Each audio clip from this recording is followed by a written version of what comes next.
Hi, I'm Shubham and we have Larissa behind the camera. We are here at IBEC and today we will show you how to do nanoscale electrical measurements on a working transistor in liquid with the help of an AFM. This demonstration is part of the second winter training workshop of the Borges project that is happening virtually right here in Barcelona. We start this demonstration with a brief description of different instruments that we will use, from oscilloscope to lock-in amplifiers and the AFM itself. After this brief introduction, we will show you how to set up your experiment, connect different instruments, mount the cantilever and transistor, and a lot of different things. So without further ado, let's start.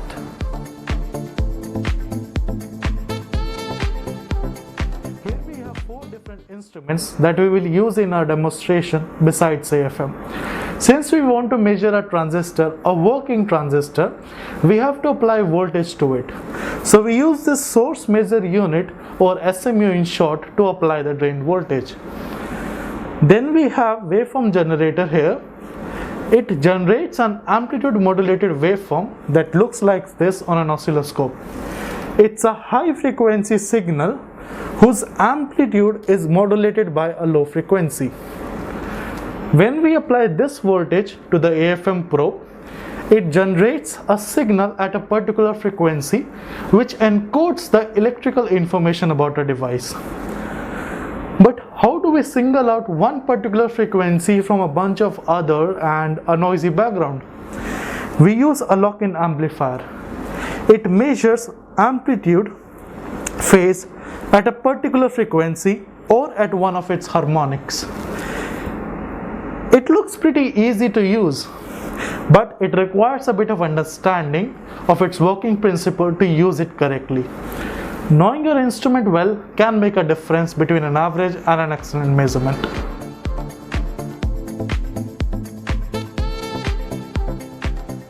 So now here we have JPK Nanovisor series Bio AFM. It has an inverted microscope. This we can use to do optical imaging of living cells along with AFM studies. So this configuration with inverted microscope and AFM is very suitable for bioscience application. There is another configuration with the top view optics and a CCD camera. This configuration is useful for non-transparent samples like in our case. So we will use this configuration. Now here we have AFM head.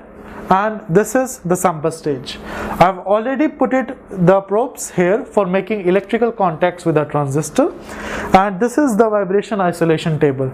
As you might be aware of, removing vibrations coming from external sources like buildings, floors is very important for AFM measurements. Otherwise they can mess up with the results. So that's a brief introduction of different instruments, and now let's see how we connect them together with a transistor for measurements. So here is a transistor that we will measure today. It is based on a blend of an organic semiconductor with insulating polymer, and we got these devices from the collaboration with group of Professor Martamas at ICMAP. In this device you can see the source and the drain contacts, and there is also a planar gate. Although we will not use the planar gate, we will use the AFM probe as the gate electrode. I have fixed this device on a glass slide, and now let's mount it on the AFM stage. I have mounted the sample on the AFM stage. The sample holder can be moved in X and Y with the help of these 2 screws. The AFM stage has 3 points where the legs of the AFM head will be. It consists of a surface, a line, and a point. A combination of these 3 allows stable and reliable positioning of the AFM head. Now let's look where these 2 probes will be connected. One of them is source, another is drain. So here we have source and drain BNC to banana connection. It has an outer shield that we connect to ground to avoid any electrical interference. And since we apply drain voltage with respect to the source, and source is also grounded, it leads to the configuration where the shield and the source are connected at one point and the remaining one is for drain. Now we connect these 2 wires to the SMU at the force terminal. So we have the connection ready for the drain voltage. For the gate voltage, we use AFM probe as the gate electrode. And this wire goes to the AFM probe and it is connected at this point on the oscilloscope, where we are applying high frequency amplitude modulated waveform from this generator. To set up amplitude modulation is easy. If you want, you can consult the manual, which is very handy. In our case, there are two settings which are required. First, we apply modulation voltage, basically this modulation of amplitude externally, and it comes from the lock-in. As you might remember, we use lock-in to measure amplitude and phase at a particular frequency, and lock-in also outputs this frequency as a reference wave, and we feed it to the back side of this generator at the modulation input point. So if I vary this frequency, you can see I vary the modulation period. The second thing is we also apply a DC voltage to this amplitude modulated voltage. This DC voltage acts as the gate voltage for a transistor. So if I vary it, you can see the waveform shifts up and down. So this DC voltage acts like a gate voltage and it changes the conductivity of our transistor. So in the end, we apply high frequency amplitude modulated waveform with the DC offset. The high frequency probes the electrical properties and the DC offset acts like a gate voltage and changes the conductivity of the transistor. Why we use high frequency we will see later, but for the moment let's see how to mount the AFM probe.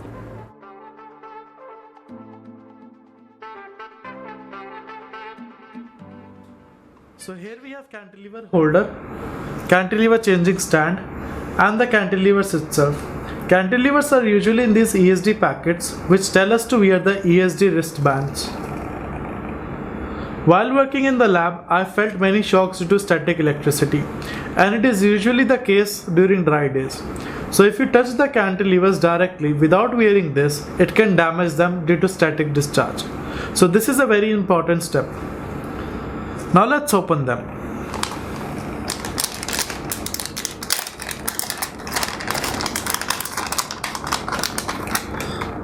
You will see cantilevers generally in boxes like this. It is called a gel pack.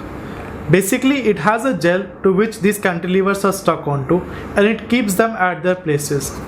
At the back side, we have the information about the cantilever, like its resonance frequency, spring constant, and the material. These are the metallic cantilever with the coating of platinum iridium, and they have the spring constant in the range which is suitable for our experiment. So now let's mount them. So this is the cantilever holder. If you notice, we have placed it sideways because it has two optically polished surfaces and we don't want to damage them by touching. So now let's open.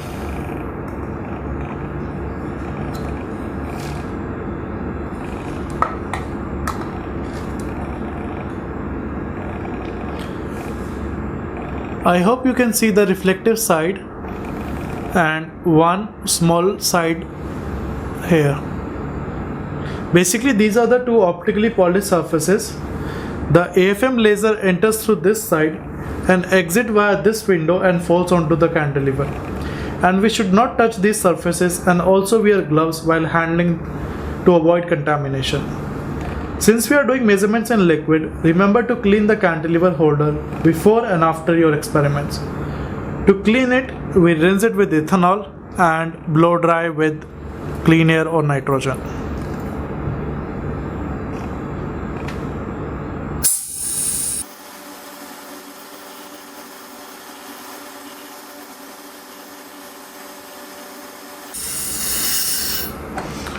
After this, we insert it into the stand.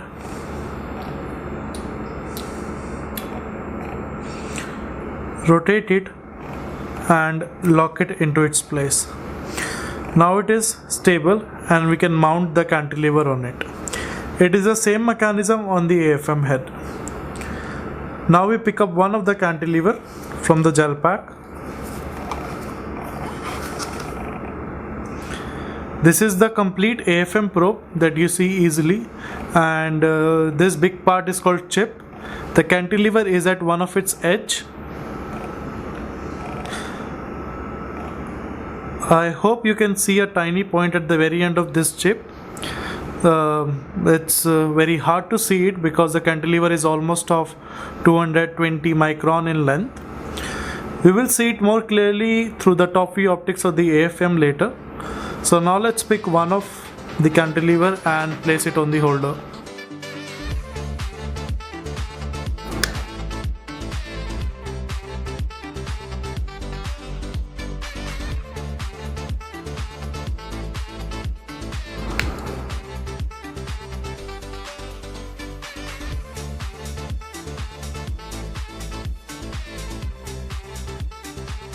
The idea is to put the cantilever on the window and the chip more on the opaque side, so that the laser when comes out it falls on the cantilever, not on the chip. Now we screw it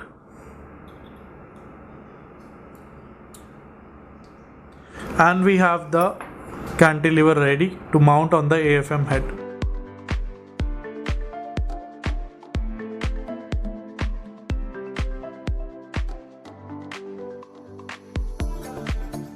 So this is the AFM head and the laser comes out from here. So we will put the cantilever holder at this point. It has the same mechanism like the one we saw on the cantilever changing stand. So we insert it, rotate it and lock it safely. This connector here is for making electrical connections to the tip. So this wire goes here and we can apply the external voltage to this connector. To align the laser onto the cantilever, we have few knobs here. These two are to position the laser onto the cantilever. The laser reflects from the cantilever backside and falls on the mirror, and the mirror is controlled by this knob. With the help of this knob, we steer the laser onto the photodiode. The photodiode can also be positioned, and we use these two knobs to make the laser fall at the center of the photodiode. Now to do alignment faster, put all these knobs at the middle of their ranges. This ensures that only minor changes are required for proper alignment. Since we want to do measurements in liquid, we also have to do alignment in liquid. For this, put a small drop of liquid at the cantilever, and this initial small drop also avoids any bubble formation.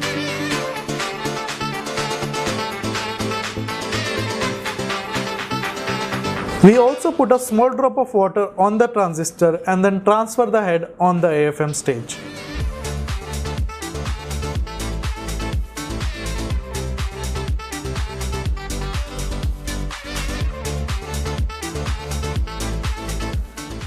Ready for alignment. But before that, take the transfer and output curve of the transistor to make sure it is working fine. So here is the direct feed of the top view optics of the AFM. Here you can easily see the cantilever and the big chip attached to it. Let's zoom a bit.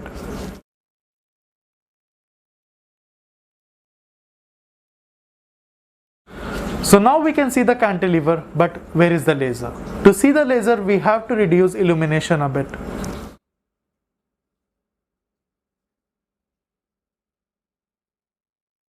Now we can see the laser, which is this bright spot, and it is at a very convenient location, and it is because we have put knobs at the middle of their ranges.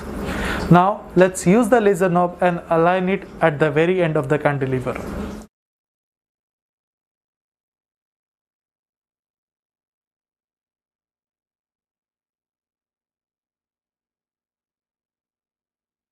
So now laser is aligned at the very end of the cantilever. So we are done with one step of the alignment. Next, let's align the mirror. For this, we have to see the feed of the photodiode. Here is the feed of photodiode in the AFM system. Most AFM have quadrant photodiode, meaning it is divided into 4 quadrants. This allows us to calculate the laser position in 2 directions, vertical and lateral. When the cantilever bends upwards and downwards, it changes the laser position in vertical direction, so it is called vertical deflection. When the cantilever twists, the laser moves left and right, So it is called lateral deflection. In the photodiode feed, there is another variable called sum, and basically it is the total signal captured by the photodiode. And as we want the laser to be completely on the photodiode, and this would happen when the sum is maximum. To maximize the sum, we use mirror knob. Now let's do it.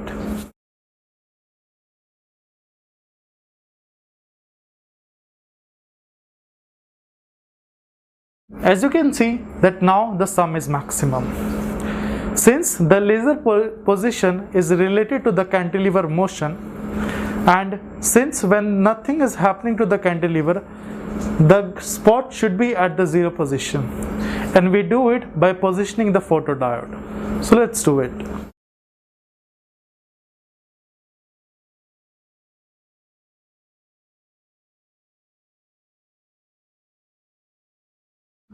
Now the spot is at 0. Now everything is aligned. Let's do a couple of tests. What exactly happened when we apply a potential to the AFM probe? Let's put the laser detection system of the AFM to use now. Here is the real-time feed of the vertical deflection coming from the photodiode. As I mentioned earlier, vertical deflection tells us about the bending of the cantilever.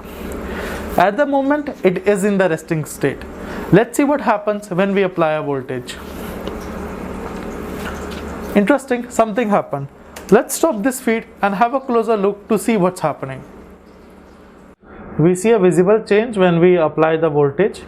We applied 2 volt peak to peak 10 megahertz amplitude modulated voltage with a modulation frequency of 2 kilohertz. Let's zoom it a bit and see what's there in the no voltage part. So it has a baseline of around 5 millivolts and it looks pretty repetitive. Let's see the time period. It has a time period of around 100 microsecond, so it corresponds to a frequency of around 10 kilohertz. Now let's see what's there in the voltage part. It has the baseline of around minus 5 millivolts. It's also repetitive and it has a time period of around 500 microsecond that corresponds to 2 kilohertz, which is actually our modulation frequency. So in a nutshell, we see a shift in the baseline and appearance of a frequency component in the vertical deflection. So on applying a voltage, we see static bending and with an oscillation at the modulation frequency, and that's exactly what we measure with the lock-in amplifier. This component at the modulation frequency encodes the electrical information about our transistor, and from this after theoretical simulations we can get the information about conductivity and interfacial capacitances. For more clarity, we can also look at it into the frequency domain. Let's see.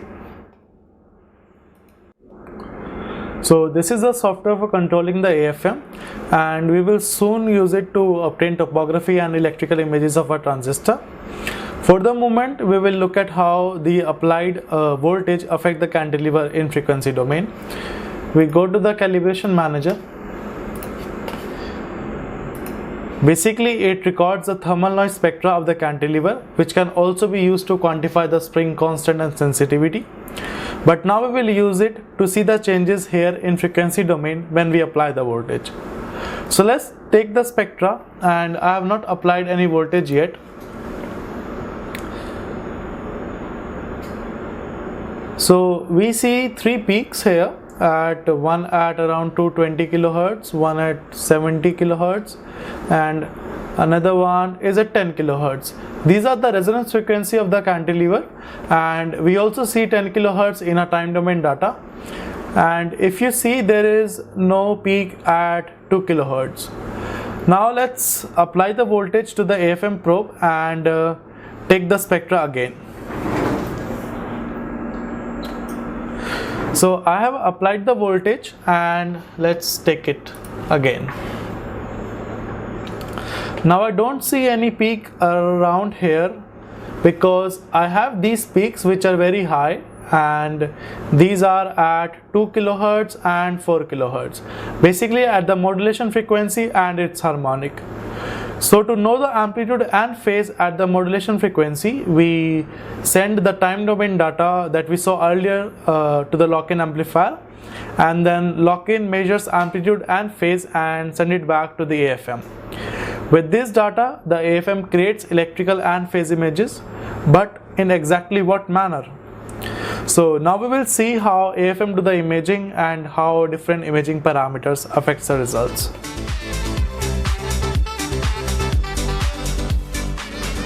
There are many different modes of AFM that you can use to make topographies. Each has its own advantage and disadvantage. We make the choice depending on the application and the sample we are studying. The one that we will use today is called QI mode.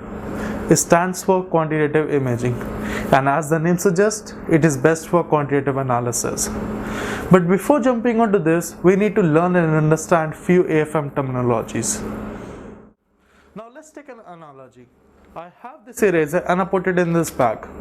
Now what you have to do is find this eraser without looking into the bag. What most people will do, they will just put their hands, feel different things, press it a bit and find the eraser. Oops, but this is a different one. So what you do, you change your strategy. You do the search again, you press it a bit now at a different level and move it around and find the correct one. So that's what an AFM does. It feels the surface with its cantilever, press it a bit at a particular level and moves it around to find its topography. That particular level is called set point. Now let's see how the choice of set points affects your measurements.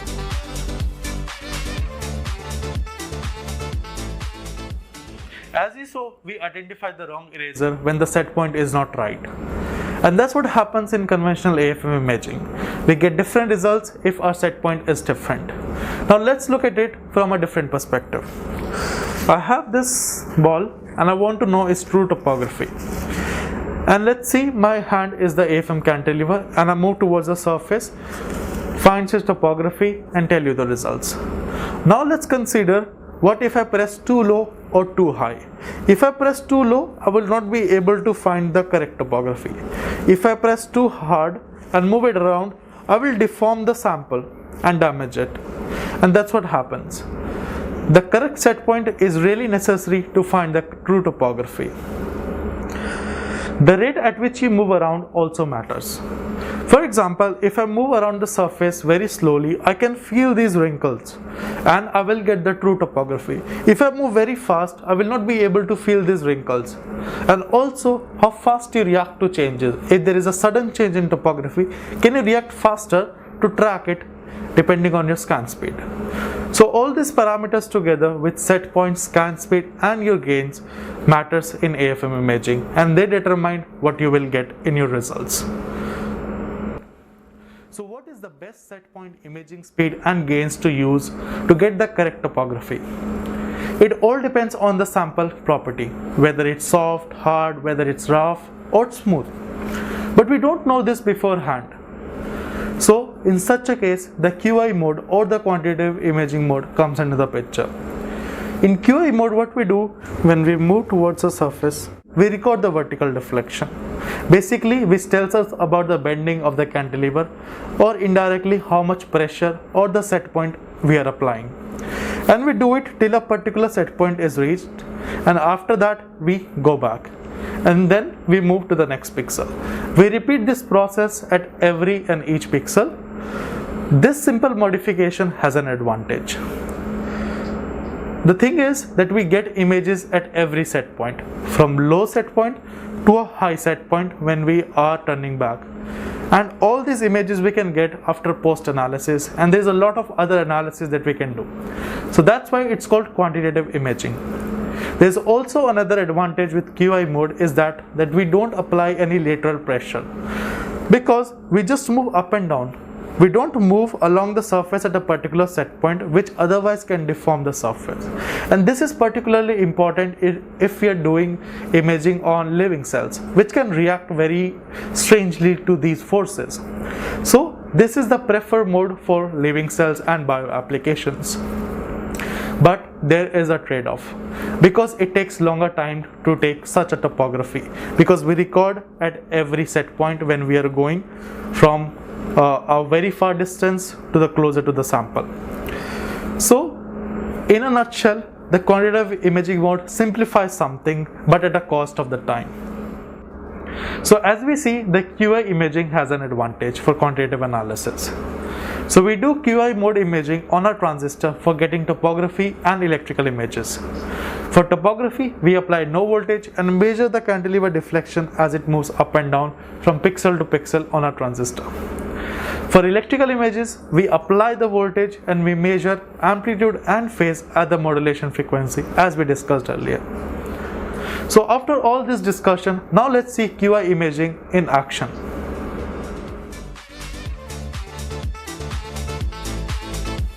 So this is the software that we use to take images in QI mode, advanced imaging. Here we have different other modes as well, like AC mode, contact mode, force modulation mode, but we will mainly focus on the QI mode. On the left we have the parameters that control the scanning, like set point, Z length and the pixel length. So basically what happens, we approach the tip and it records the data for last 250 nanometers till this set point is reached, and this whole operation takes 10 milliseconds for 1 pixel. And here we have different buttons as well. So this is to approach the tip, and this is to start the scanning once we have approached, and this is to retract. Here we also have other scan controls, like to define the region that we want to scan, and we can also add different data viewers. For example, if we want to see the height with adhesion, so we can also see adhesion here, and then we can define the region that we want to scan, and then we can also outline the scan region with the cantilever tip, and this is a very useful tool. Let's see how. So basically this is the direct feed of the microscope, and we don't know exactly where the tip will scan. So we can actually, after setting our parameters, we can click this option and then it outlines the scan region. So basically we will be covering this region of the transistor. So it covers some part of the drain and some part of the source and of the channel. So we will see all three parts in our image, and we can change it to see that exactly where it goes and how much will it scan. So now I have changed to 40. So you see it scans now a bit bigger region. So let's change it back to 20, because that will be much better size for a transistor. And so this is the advanced oscilloscope, and here it shows the force in volts here actually, because our cantilever is not calibrated yet. We will calibrate it soon. And this is the real-time oscilloscope, and we can see the vertical deflection here. This is off, we put it vertical deflection. So this is around the 0 at the moment, and you can also see in the laser alignment window that we have the sum maximum, and the vertical and lateral deflections are the 0, and this should be when the cantilever is at the resting state. And this is for the Z stepper motor control. We can move the head up and down at by a particular distance, or we can move individually as well. And now let's calibrate the cantilever. So for that we first have to stop this outlining, and now we do the calibration. Now for calibration, it takes a thermal noise spectra of the cantilever and then give us the spring constant and sensitivity. With the help of this, we can find the force. So these are the different parameters and the environment settings, because we are doing in liquid. And so this is the density and viscosity that it takes, and this is the temperature. And these are the cantilever parameters, the width and the length. So now let's take a spectra and let's see what happens. So basically it has taken a spectra and fitted a curve to it, and after that it gives us a spring constant and the sensitivity, and it applies directly here. Now you see the set point in nanonewton. So we can set exactly how much force that we want to apply on the surface. So if we have very delicate samples, we can control it precisely by this option. So now to do more control on the scanning, we have here, we can define it individually, the different parameters, like we can define even the speed, that the rate at which the cantilever will approach, also the acceleration, and also the number of data points that we will take while extending and retracting, and how much time it will take for one image, and the data size. So now let's start approach. So I've approached the tip, and now we see the vertical deflection around 0.2, and this corresponds to this nanonewton force. We can change it to, let's say, first we have to retract, and we change it to, let's say, 40 nanonewton. We approach it again, and now it is a bit higher. So now let's start scanning. So it has started the scan, and this is the force versus distance curve. So here the cantilever is far from the surface, there is not much force, it is at the 0, and then it touches the surface, and then it indents, it applies a force, and it applies till 40 nanonewton, which is our set point. So this is the image of a transistor that is building up.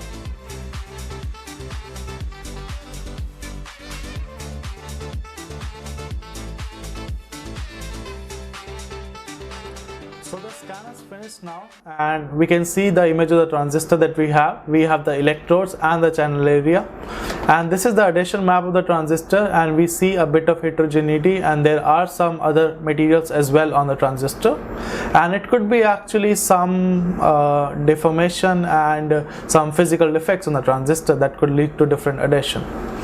So we have taken the topography image. So now let's take the electrical image.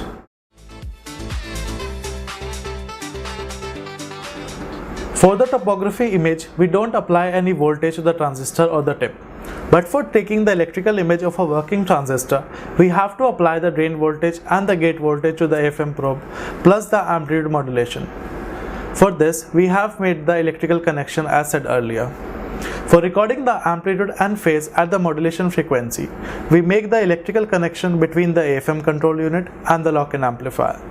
The lock-in takes the time domain feed of the vertical deflection and send back the data to the AFM. Now for taking the electrical image, we make some changes in the settings. We define the curves based on constant durations and take longer curves. And also we make other changes. The scan takes around 4 minutes 21 seconds and gives us a data size of around 57 MB. Since we want to record the electrical curves, we have to define the channels here.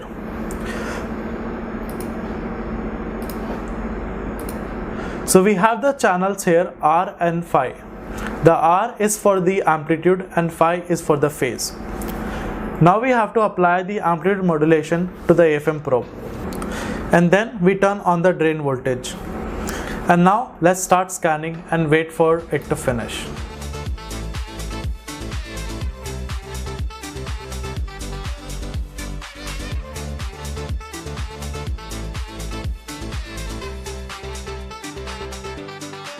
So now the scan is finished, and let's turn off the voltage. So we have these electrical curves. These curves encode the electrical properties about a device. Let's see how the curve will change when we increase the frequency from 1 MHz to 20 MHz. To see this, let's first choose a small uniform region.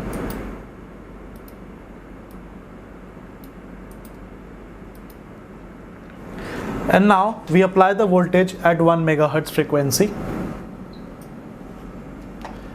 And let's start the scan. So this is the curve at 1 MHz, and let's change the frequency to 5 MHz. So this is the curve at 5 MHz. This is the curve at 10 MHz. This is the curve at 15 MHz. This is the curve at 20 megahertz. So we go back to 15 megahertz, 10 megahertz, 5 megahertz and 1 megahertz. This also tells us about the role of high frequency. Now we can do a lot of analysis of our measured data, and we can also do measurements at different gate and drain voltages, which will tell us about the nanoscale electrical properties of these devices. I hope you enjoyed the process as much as we did while shooting this video. For more updates, check out the Borges project and our group at IVIC Barcelona. Adios.